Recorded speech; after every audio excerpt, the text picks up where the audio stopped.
Kali ini saya akan membahas film dari negeri Sakura Jepang yang berjudul Yuri Gokoro, bergenre misteri yang rilis tahun 2017 yang lalu.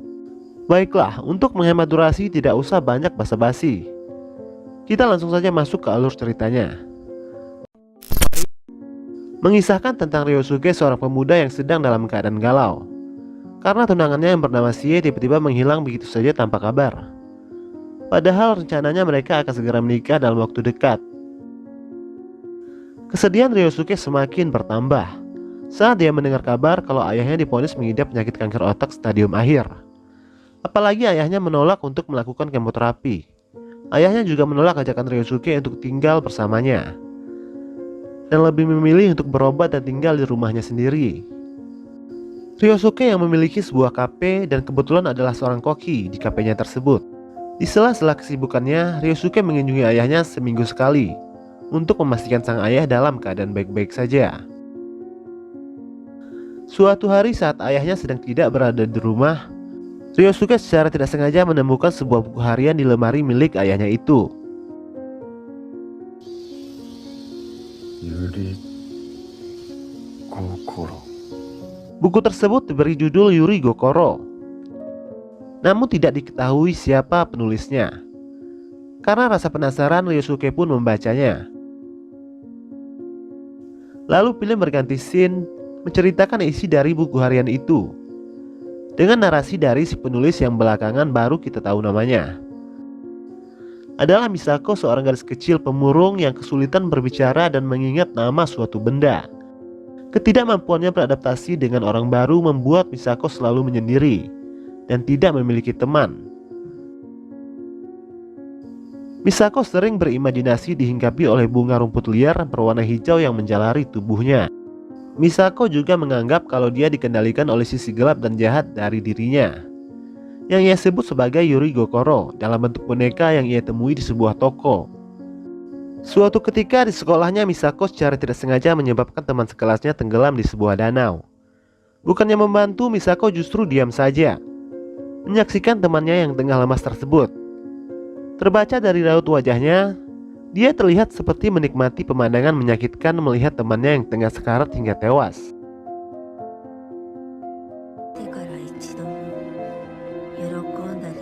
Lalu scene film berganti di mana Misako sudah remaja dan memasuki sekolah SMP.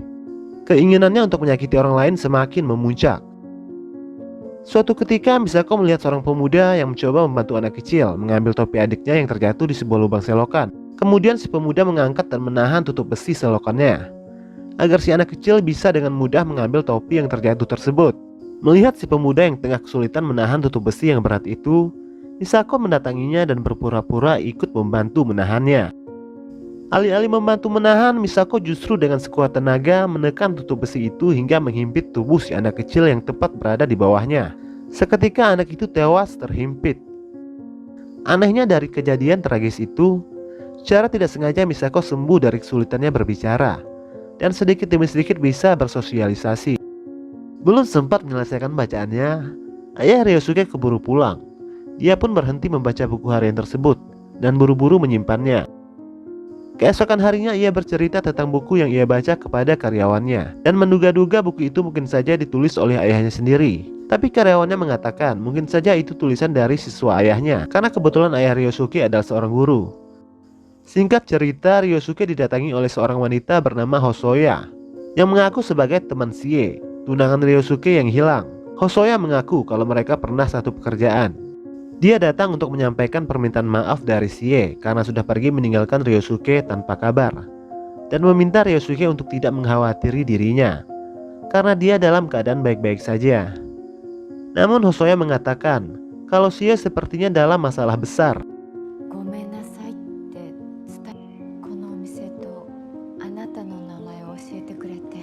Mendengar Sie masih hidup, Ryosuke terlihat senang namun juga khawatir mendengar cerita dari Hosoya itu.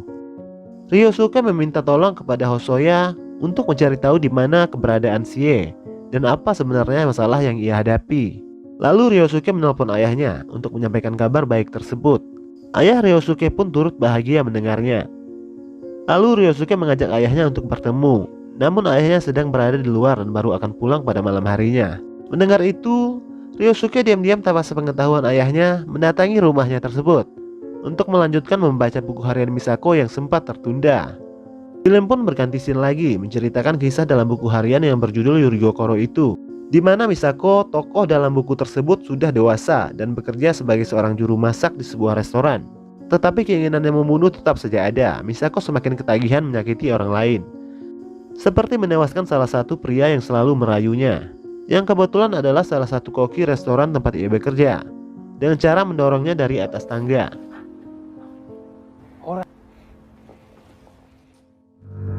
Tidak tahan dengan kelakuan kurang ajar salah satu koki senior di restoran tempatnya bekerja, Misako memutuskan untuk keluar dari pekerjaan tersebut dan mengganti profesi menjadi seorang kupu-kupu malam.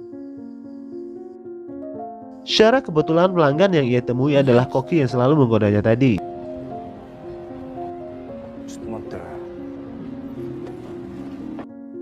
Koki tersebut pun memesan jasa Misako dan membawanya ke restoran untuk berhubungan intim. Misako yang sudah lama menyimpan dendam dengan koki tersebut mengambil panci yang ada di dekatnya dan memukul kepala koki tersebut berkali-kali hingga tewas. Scene berganti dengan suara dering telepon, membuat Ryosuke berhenti sekali lagi membaca buku harian sang pembunuh tersebut. Ia pun pulang dengan perasaan gelisah penuh tanya setelah membaca kisah Misako. Apakah kisah itu benar-benar terjadi atau hanya sebuah tulisan fiksi saja? Singkat cerita, Hosoya datang lagi membawa kabar terbaru tentang Sie. Alangkah terkejutnya Ryosuke mendengar kenyataan yang disampaikan oleh Hosoya itu, bahwa ternyata sebelum bertemu dengannya, Sie sudah pernah menikah dengan seorang pengusaha yang ternyata adalah seorang ketua gangster berbahaya. Kabar itu Hosoya dapat dari tetangga Sie. Itulah alasan mengapa Sie menjauh dari Ryosuke, karena tak ingin membahayakan keselamatannya. Lalu Hosoya menenangkan Ryosuke dan berjanji akan membantunya menemukan di mana keberadaan tunangannya itu. Keesokan harinya Ryosuke kembali lagi ke rumah ayahnya untuk melanjutkan membaca akhir dari kisah Misako. Misako yang masih berprofesi sebagai kupu-kupu malam kesulitan mencari pelanggan dan kelaparan karena tak mempunyai uang. Lalu dia melihat seorang pria yang duduk lesu di sebuah bangku. Kemudian Misako menawarkan dirinya. Namun pria itu menolak dan malah memberinya uang secara percuma karena kasihan.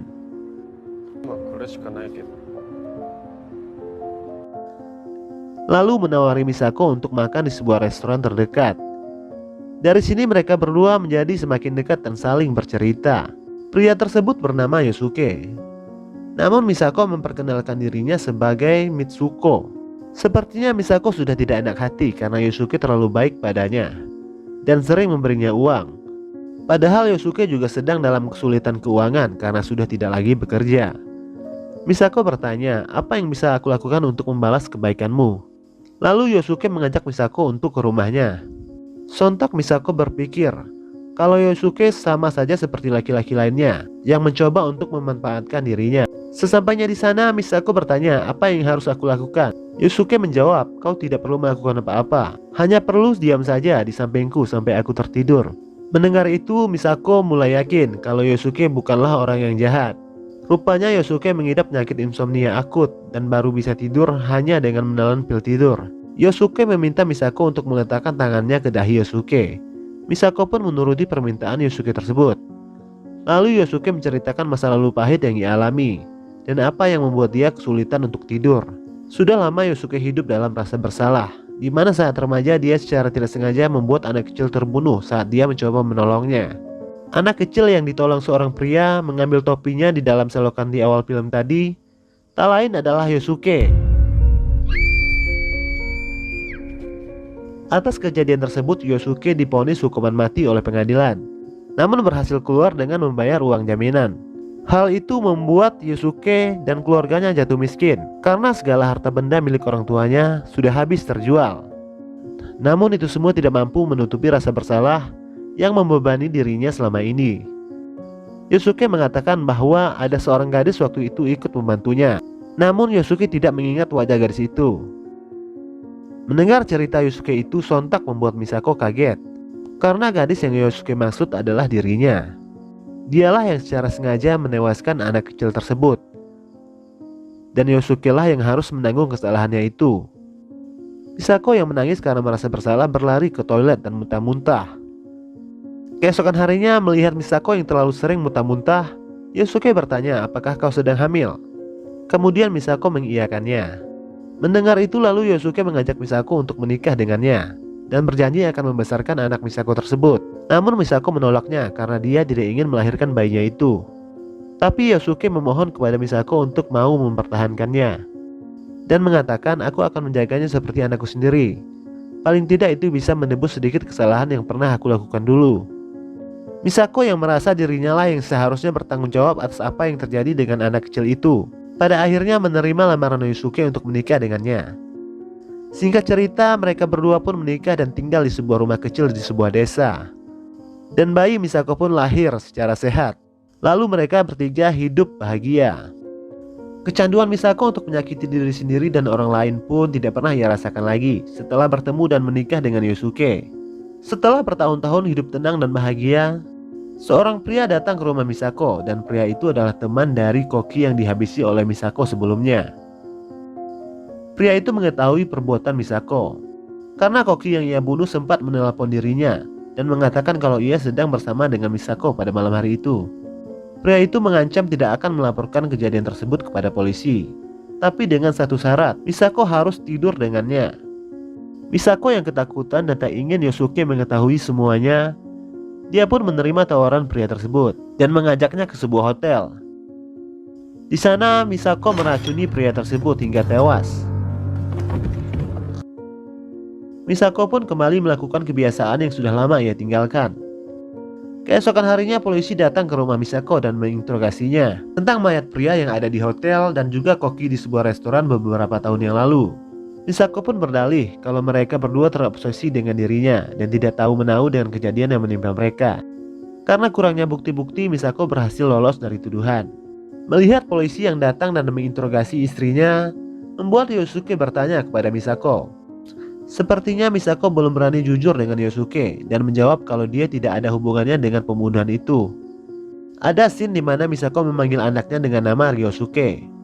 Dari sini Ryosuke baru tahu bahwa pemilik buku harian itu adalah Misako yang ternyata adalah ibunya sendiri. Tak lama kemudian ayahnya pulang memergoki Ryosuke yang sedang memegang buku harian itu. Ryosuke pun kecewa dan marah besar dan tak menerima kenyataan kalau dirinya adalah anak seorang pembunuh. Apalagi setelah tahu Yosuke bukanlah ayah kandungnya.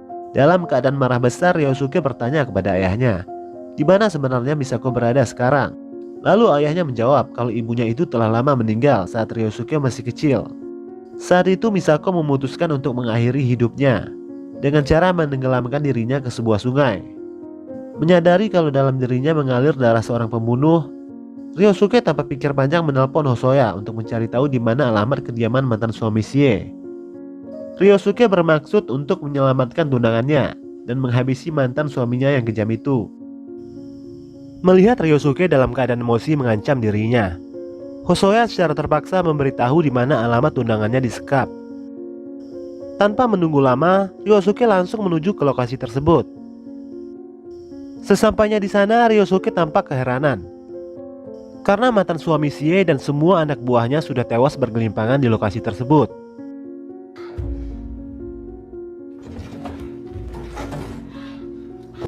Ryosuke bergegas melepaskan Sie yang terikat di sebuah ruangan. Saat ingin meninggalkan tempat itu, di antara jasad yang bergelimpangan, Ryosuke menemukan bunga rumput liar seperti yang disebutkan Misako dalam buku hariannya. Setelah berhasil keluar, Sie berterima kasih kepada Ryosuke karena telah menyelamatkannya. Kamu seharusnya berterima kasih kepada temanmu Hosoya.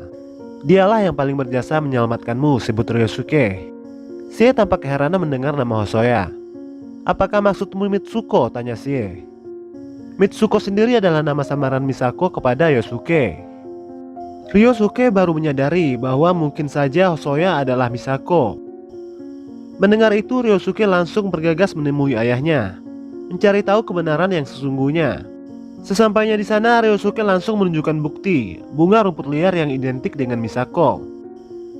Ayahnya yang sudah tidak bisa mengelak lagi akhirnya mengatakan hal yang sebenarnya kepada Ryosuke. Lalu film menampilkan flashback di mana saat itu Yosuke berhasil menyelamatkan Misako yang tenggelam. Yosuke membawanya ke rumah sakit dalam keadaan koma. Di sana Yosuke membaca buku harian yang ditulis oleh Misako. Yosuke yang merasa kecewa dan sedih mengetahui rahasia Misako. dan berkata seharusnya dia tidak menyelamatkan Misako yang hanyut tenggelam waktu itu. Setelah Misako sadar dari komanya, Ryosuke memaksa Misako untuk mengakhiri hidupnya dengan cara mengikat besi ke tangan Misako dan menyuruhnya melompat ke sungai. Misako yang merasa bersalah rela melakukan apapun yang disuruh oleh Ryosuke. Karena tak tega, Ryosuke menarik Misako yang hampir saja terjun ke sungai tersebut. Sekali lagi Ryosuke menyelamatkan Misako. Kemudian Yosuke memberi Misako uang dan menyuruhnya untuk pergi jauh dan jangan pernah lagi muncul di hadapannya dan Ryosuke. Dengan berat hati, Misako pergi meninggalkan suami dan anaknya itu. Belum sempat menyelesaikan ceritanya, ayah Ryosuke yang memiliki penyakit kanker seketika tumbang dan pingsan. Kemudian Ryosuke bergegas membawanya ke rumah sakit. Di dalam ambulan, dalam keadaan setengah sadar, ayahnya mengigau menyebut nama Mitsuko, istrinya itu. Mendengar itu, Ryosuke langsung datang menemui Misako yang kebetulan sedang berada bersama Sie. Di sana Ryosuke dalam keadaan emosi dan menangis meluapkan perasaannya dan berusaha membunuh dengan mencekik leher Misako dan berkata, "Mengapa kau muncul lagi dalam hidupku?" Misako tampak pasrah dengan kemarahan anaknya itu dan mengatakan, "Bunuh saja aku layak menerimanya." Namun Ryosuke urung melanjutkan aksinya itu. Lalu Misako menceritakan ia memang sudah berusaha menjauh dari kehidupan Ryosuke dan suaminya dengan cara merubah wajahnya dengan melakukan operasi plastik. Kemudian tinggal di pinggir kota dan bekerja sebagai koki. Di sana ia secara kebetulan bertemu dengan Sie, yaitu dengan Ryosuke, dan menceritakan masalahnya kepada Misako. Dan dari sanalah akhirnya membawa Misako secara tidak sengaja bertemu lagi dengan Ryosuke, anak yang sudah lama ia tinggalkan. Lalu Misako mengatakan kepada Ryosuke, "Tidak usah khawatir, hari ini adalah terakhir kalinya kau melihatku, karena aku akan menyerahkan diriku ke polisi." Kemudian Misako melangkah meninggalkan Ryosuke. Namun Ryosuke memanggilnya dan memberitahu Misako kalau ayahnya sedang sekarat di rumah sakit dan memintanya menemui suaminya itu untuk yang terakhir kalinya. Setelah Misako keluar, Ryosuke lalu memanggilnya dengan sebutan ibu. Misako pun menjenguk Ryosuke yang terbaring di rumah sakit sambil menangis.